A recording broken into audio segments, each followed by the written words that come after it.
Young tiger NTR ప్రస్తుతం నటిస్తున్న భారీ ప్యాన్ ఇండియా ఫిలిం ని దేవరాబయ్య ఎన్టీఆర్ ఓరమాస్ గెటప్ లో దర్శనమిస్తున్నారు. తాజా వార్త ఏంటంటే లేటెస్ట్ షెడ్యూల్ హైదరాబాద్ లో స్టార్ట్ అయింది భయ్య. 10 నుంచి 15 రోజుల పాటుగా ఈ షెడ్యూల్ షూటింగ్ అయితే ఉంటుంది. కీలక సన్నివేశాలు చిత్రీకరణతో పాటుగా ఇక్కడే సోలో సాంగ్ అయితే ఎన్టీఆర్ పై చిత్రీకరణ జరపడానికి సిద్ధం చేస్తున్నారు. ఈ సినిమాలో పాటల్లో డాన్స్ అయితే కుమ్మేస్తున్నారట జూనియర్ ఎన్టీఆర్. 4 పాటలు ఇప్పటికే పూర్తయ్యాయని, ఈ షెడ్యూల్ కూడా పూర్తయితే దేవర చిత్రం షూటింగ్ అయితే 80% కంప్లీట్ అయినట్లు చెప్పుకుంటున్నారు.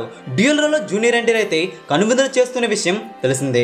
ఒక పాత్ర నాయకుడిగా ఫ్లాష్ బ్యాక్ లో వస్తుండగా మరొక పాత్ర ఓర్రమాస్ గా వింటేజ్ గెటప్ లో దర్శనమిస్తున్నారు జూనియర్ ఎన్టీఆర్. మెసేజ్ అయితే పక్కాగా ఉంటుందట. జైలు సీన్ వచ్చేటప్పుడు మాత్రం పూనకాలు ఖాయమంటున్నారు. ఈ సీన్ అయితే ఇంటర్వెల్ దగ్గర అయితే ఉంటుందట. అయితే కొరటాల శివ ఈ సినిమా కథను చాలా గట్టిగా స్క్రీన్ పై పగడబందీగా రాసుకున్నారట. అయితే 10 అక్టోబర్ 2024వ సంవత్సరాన అంటే ఇదే ఏడాదిలో దసరాకి అయితే ఈ సినిమా విడుదల కాబోతుంది. జాన్వీ కపూర్ బర్త్డే సందర్భంగా ఈ రోజున ఒక అఫీషియల్ గా పోస్టర్ అయితే విడుదల చేశారు. దేవరా చిత్రం లుక్ అయితే ట్రెడిషనల్ గా ఉందని చెప్పాలి. అయితే దేవరా చిత్రంలో సముద్ర గర్భంలో ఒక ఫైట్ సీన్ కూడా ఉంటుందట. ఈ చిత్రంలో అనేక ట్విస్ట్లు అయితే ప్లాన్ చేశారని సమాచారం.